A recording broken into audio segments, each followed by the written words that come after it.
Sebagai seorang pemimpin, tidak jarang kita menghadapi dilema dalam mengambil suatu keputusan. Kadang-kadang terjadi dilema etika, bahkan tidak jarang ada bujukan moral di sana. Bagaimanakah para kepala sekolah selama ini mengambil keputusan yang di dalamnya ada dilema etika dan bujukan moral?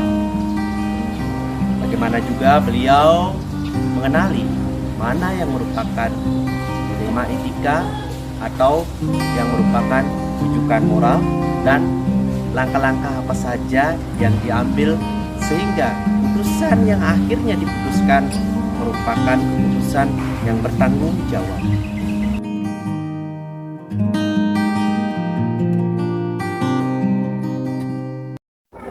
Selamat siang Ibu Titi.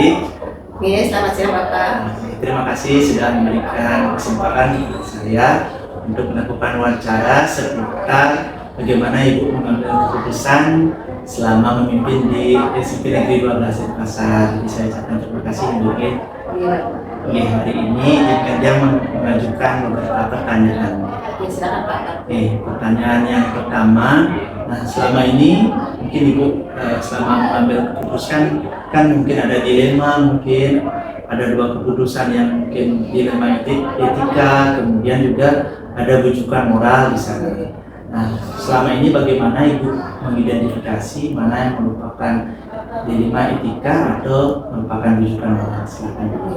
Terima kasih Pak Karte. Jadi sepengetahuan saya pribadi, mungkin agak terbatas pengetahuan saya tentang dilema etika dan dengan bujukan moralnya. Kalau dilema etika itu adalah suatu permasalahan yang sama-sama benar. Jadi sama-sama benar sehingga dalam mengambil keputusan agak sulit. Kemudian kalau yang bujukan moral ada benar dan salah benar.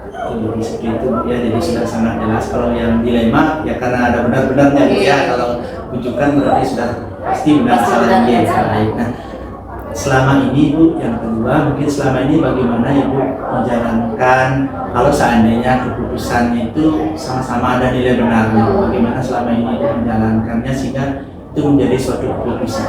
Silakan. Jadi dalam mengambil keputusan yang permasalahannya dilema etika berarti di sini ya karena sama-sama benar nih. Jadi saya akan berkoordinasi melakukan musyawarah terlebih dahulu dengan waka kesiswaan, waka kurikulum dan semua rekan-rekan guru sehingga dapat diambil suatu keputusan yang terbaik nantinya. Jadi Ibu akan yang menggerakkan semua sivitas yang ada di sekolah ini. Nah, bisa mungkin yang ketiga Ibu, mungkin Ibu bisa sampaikan langkah-langkah jika terjadi dilema, misalnya suatu keputusan, mungkin Ibu bisa sampaikan langkah-langkahnya seperti apa sehingga itu menjadi sebuah keputusan. Silakan. Ya. Nah, langkah-langkah yang akan saya lakukan jika saya menemukan kasus yang melibatkan dilema etika tersebut, yang pertama mungkin saya mencari informasi terlebih dahulu untuk mengidentifikasi permasalahan yang ada, kemudian merapatkan atau mengkomunikasikan atau musyawarah dengan wakasek, kemudian dengan rekan-rekan guru sehingga akan didapatkan suatu keputusan yang terbaik yang merupakan keputusan bersama. Ya, kemudian kita juga mencari dampak atau akibat yang akan ditimbulkan atau risikonya jika keputusan yang kita ambil nanti ke depannya, risikonya bagaimana ke depannya. Jadi kita mengkaji juga dampaknya. Jadi selain mengambil keputusan juga mengkaji dampaknya ya, itu sangat penting sekali. Baik, nah selanjutnya Ibu, selama ini apa yang hal-hal efektif yang Ibu anggap yang membantu Ibu dalam mengambil keputusan? Silakan. Hal-hal efektif mungkin perlu adanya komunikasi di sini ya, komunikasi dengan pihak-pihak yang terlibat sehingga keputusan yang kita ambil itu adalah keputusan yang terbaik. Jadi tidak merugikan siapapun. Jadi adanya komunikasi, adanya musyawarah. Jadi kita tidak bisa mengambil suatu keputusan hanya berdasarkan keputusan sendiri. Tetap harus melibatkan semua orang yang terlibat di dalam permasalahan tersebut. Jadi ada pelibatan seluruh warga sekolah ya. Nah Ibu, selama ini ada nggak tantangan yang Ibu tantangan terbesar yang Ibu hadapi ketika menghadapi kasus yang berkaitan dengan dilema etika tadi? Tantangan terbesarnya mungkin kalau kasusnya tersebut berhubungan dengan perasaan atau kemanusiaan, itu biasanya tantangannya di sana karena kita masih memandang oh ini kasihan, jadi ada perasaan di sana main. Jadi itu sih kok tantangannya yang lebih utama, yang lebih sering kita hadapi. Jadi ada masih perasaan. Ya, ada rasa belas kasihan. Kasihan. Baik, nah Ibu selama ini kalau dalam menghadapi kasus-kasus yang ada sebelum menjadi suatu keputusan, bagaimana sebenarnya Ibu mengambilnya? Apakah ada jadwal tertentu atau pada saat ada terjadi masalah Ibu langsung selesaikan atau bagaimana?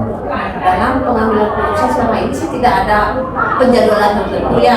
Jadi berusaha diselesaikan hari itu juga, jika perlu memang harus segera diselesaikan. Jadi dengan melakukan diskusi atau musyawarah.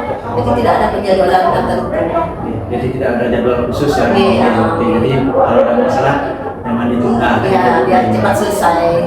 Baik. Nah, Ibu kalau selanjutnya ada nggak faktor-faktor yang selama ini yang membantu atau mempermudah Ibu dalam mengambil keputusan? Nah, faktor-faktor yang membantu dalam saya selama ini mudah dalam mengambil keputusan ya rasa kedekatan dengan ibu warga sekolah, kemudian komunikasi yang baik dengan semua warga sekolah. Nah itu yang lebih banyak membantu. Jadi kita kalau ada permasalahan langsung diselesaikan dengan baik karena kita adanya komunikasi yang efektif dengan warga sekolah. Warga sekolah jadi. Ya. Kemudian ada orang-orang mungkin yang Ibu libatkan dan seperti ya. Yang saya libatkan di sini lebih banyak sih yang pertama itu pasti wakasek saya itu yang lebih utama dulu. Jadi kita libatkan mereka dulu untuk musyawarah kecil dulu. Setelah itu baru kita lakukan diskusi atau musyawarah dengan seluruh warga sekolah untuk mengambil keputusan yang terbaik. Sehingga keputusan yang kita ambil tidak akan merugikan pihak manapun dan juga sesuai dengan aturan. Nah, pertanyaan yang terakhir, nah kira-kira kalau dari hal yang Ibu telah sampaikan tadi, pembelajaran apa yang pengalaman apa yang Ibu bisa ambil dari pengambilan keputusan yang selama ini dilaksanakan? Pembelajaran yang bisa diambil bahwa setiap permasalahan kita tidak bisa memutuskan sendiri. Jadi perlu adanya pihak-pihak lain yang juga ikut di dalamnya. Jadi sama-sama kita mencari pemecahan masalah dari kasus yang kita hadapi. Jadi di sini perlu adanya komunikasi, musyawarah, mufakat sehingga keputusan yang kita ambil adalah keputusan yang terbaik sesuai dengan aturan sehingga tidak merugikan pihak manapun. Dan dampak yang ditimbulkan atau risiko yang ditimbulkan adalah risiko yang terkecil. Baik Ibu, demikian beberapa pertanyaan. Terima kasih Niki sudah meluangkan waktunya. Diskusi wawancara singkat Niki sudah sangat menginspirasikan sebagai calon penggerak sehingga nanti pengambilan keputusan itu bisa saya jadikan sebagai inspirasi nanti seandainya saya diberikan tugas sebagai pemimpin. Terima kasih Bu Titi atas waktunya. Terima kasih Pak Pate, semoga sukses Pak Pate. Terima kasih Bu. Terima kasih. Terima kasih.